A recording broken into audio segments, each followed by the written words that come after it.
el retorno of investment, que por lo menos me obsesiona, sobre todo en mis clientes, ¿no? ¿Y cuál va a ser el retorno, ¿no?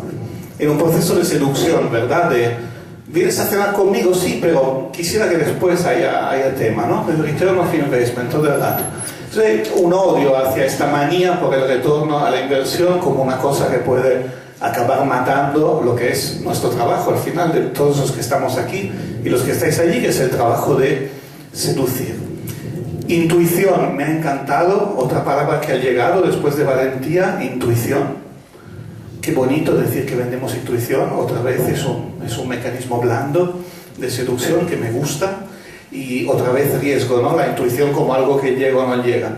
Y luego una diosa griega fantástica que es la necesidad, que es poco famosa porque es una protodiosa la necesidad, ¿no? Entonces me he ido a ver Platón, porque John hablaba de Platón, y es cojonudo escuchar esto, eso es fantástico.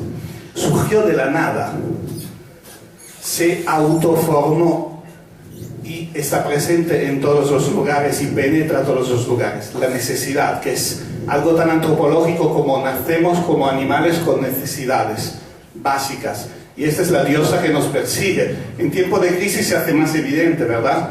Comer, dormir, sobrevivir, pero allí está la necesidad. Y es ella la madre de todo lo bueno que pasa. Entonces, lo peor de nuestra vida es lo que genera lo mejor, es lo que genera las grandes ideas.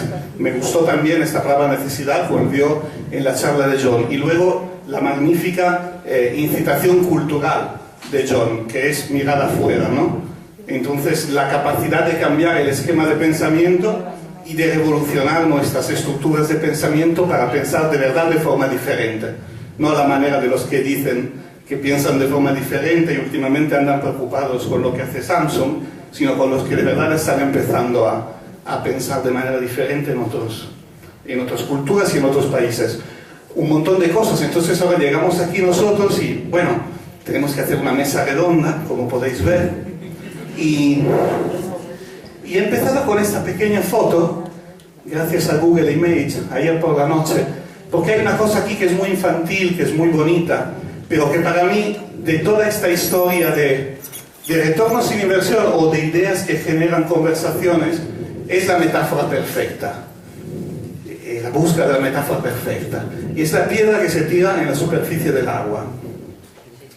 Me he ido a mirar cómo funciona esto, porque es una cosa que uno de niño aprende de manera intuitiva, al igual que hemos aprendido todos a hacer nuestro trabajo, ¿no? Intuitivamente. Pero he dicho, ¿cómo funciona esto? ¿Qué es lo que hace que estas piedras... Bueno, pues mirad, es la metáfora perfecta. Primero hay que encontrar una idea, que es una piedra, que no es líquida.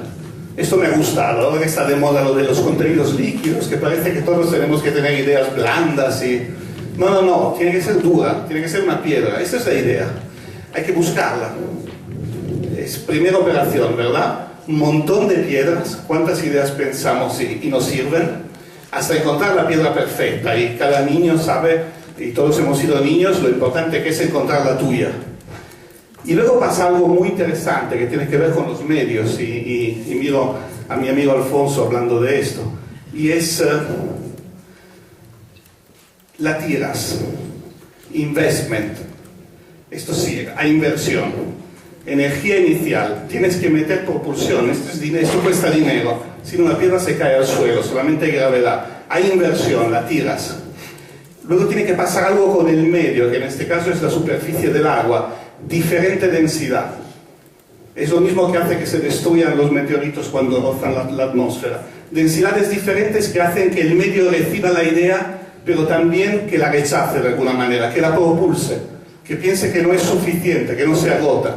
Y entonces empieza este juego magnífico donde hay una energía nueva, propulsiva, que hace que cada niño, y nosotros como comunicadores hacemos lo mismo con nuestras ideas, se pregunta hasta dónde llegará mi piedra, ¿no? Hasta dónde llegará mi campaña, qué nivel de eficacia voy a tener, quién va a ganar esta pequeña carrera. Es una metáfora bonita y la lanzo porque he citado 2 o 3 reglas, luego está el viento, las condiciones atmosféricas, el que el compañero de al lado no tire su piedra, ¿os acordáis de esto? Justo cuando la tiras tú, y entonces joroba su campaña y la tuya, porque está mintiendo a la vez y el juego no funciona. Yo lo primero que pregunto a mis compañeros, si son 5 minutos para jugar cada uno y decir, ¿Y vosotros qué reglas queréis que hacen qué reglas pensáis que hacen que esta piedra rebote y que estas ideas que nacen como algo que encontramos por el camino lleguen tan lejos? Empiezo yo. Por favor, Alfonso. Me gusta mucho la imagen esta que plantea Hugo, porque se produce una paradoja, ¿no? La paradoja de cada vez que hablamos o tenemos una conversación con nuestros clientes, nuestros anunciantes, siempre nos hablan del retorno y nos suelen hablar bastante poco de la inversión. O si nos hablan de la inversión, nos hablan de cada vez tienen menos, ¿no? Entonces, resulta que para poder deslizarte en esta nueva sociedad líquida o en este nuevo entorno en el que nos movemos desde hace apenas 6 años, diría yo, donde se fragmentan audiencias, donde aparece social media, donde empiezan a aparecer otros canales, donde la influencia de los bloggers cada vez es mayor, o sea, el panorama cambia terriblemente y resulta que, siendo un entorno muy líquido, resulta que aparentemente son ideas, necesitas piedras pequeñas para poder moverte en ese entorno líquido. Antes funcionábamos con meteoritos, los meteoritos pues no saltan y entonces, bueno, pues parece que no todo el mundo tiene la iniciativa o la valentía de probar y de buscar piedras, y yo creo que hay una falta de curiosidad muy grande por parte de anunciantes y agencias en general por buscar esas piedras. Entonces, yo creo que hay una pérdida de actitud que deberíamos reflexionar sobre ella, y no es una pérdida de actitud, sino junto con esa pérdida de actitud yo creo que nos hemos ido empobreciendo todos, pero no en inversión, sino en talento. Entonces, paradójicamente, hay una cosa que me parece llamativa, que son estas ideas pequeñas las que suelen tener un mayor ROI. Y esto es algo en lo que vengo explorando desde hace ya muchos años con muchos clientes, y son proyectos pequeños los que al final acaban teniendo un mayor retorno. A mí esto es algo que personalmente, que me he movido siempre en ese medio, pues me ha dado un gran retorno, vamos a llamarlo así, pero nunca ha sido lo que más me ha gustado. Y me parece que deberíamos tener un poco más de ambición todos por intentar buscar esas piedras y tirar muchas, no tirar una vez en cuando que te dan 5 saltos de rana, ¿no? Sino que podamos probar más. No sé vosotros cómo lo vivís. En el mundo de las redes y de los contenidos, Alejandro, cuéntanos un poco tus trucos para que rebote la piedra. Muy bien. Buenos días a todos, lo primero, y gracias por la invitación a la mesa. Pedías dos conceptos. Yo me voy a circunscribir un poco a lo que tiene que ver con ese mundo del que hablabas antes de los contenidos, ¿no? Y intentando analizar el por qué efectivamente hay muchas ideas pequeñas, grandes, unas funcionan, otras no, intentando encontrar un patrón, ¿no? Y yo creo que hay dos conceptos y una ambición que yo sí que creo que se cumplen de una manera más o menos regular, ¿no?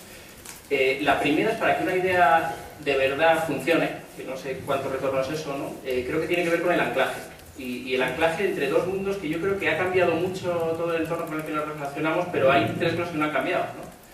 Una es que hay oferta, es decir, están las marcas intentando contar y vender cosas, está la demanda, que son los consumidores, ¿no? Que al final son los que tienen que poner el dinero, y hay un marketplace que son los medios o las ventanas, ¿no? Y nos encontramos a un montón de marcas que al final hacen contenido para el consumidor y se olvidan de sus propios objetivos, ¿no? Y muchas veces decimos, no, tiene un montón de retorno porque tiene mucha exposición, porque se ha consumido mucho contenido, y luego cuando vas a cuánto han vendido dices, no, vender no hemos vendido, pero a nivel de comunicación esto ha sido espectacular, ¿no? Yo creo que ese es un error muy dramático y que estamos viviendo, y de hecho yo, no, esto es un poco feo decirlo, ¿no? Pero veo algunas grandes campañas que reciben premios y que cuando te vas a los números dices, pero esto, ¿qué estamos trabajando? ¿Para la industria publicitaria o para las marcas? Por lo tanto, la primera es, para mí el primer principio es ser capaz de anclar lo que la marca quiere contar y lo que el consumidor realmente le interesa, ¿no? Y ahí es cuando encuentras un concepto que a mí me parece muy importante, y es el de la utilidad de la marca, ¿no? Y me parece que es un punto muy relevante, encontrar para qué soy yo útil en un contexto de contenidos cuando a lo mejor lo que yo vendo son coches, ¿no? Y hay que reflexionar sobre ellos. Y el segundo es un concepto que a mí me parece también muy importante, que es la experiencia unificada. Nos encontramos con muchas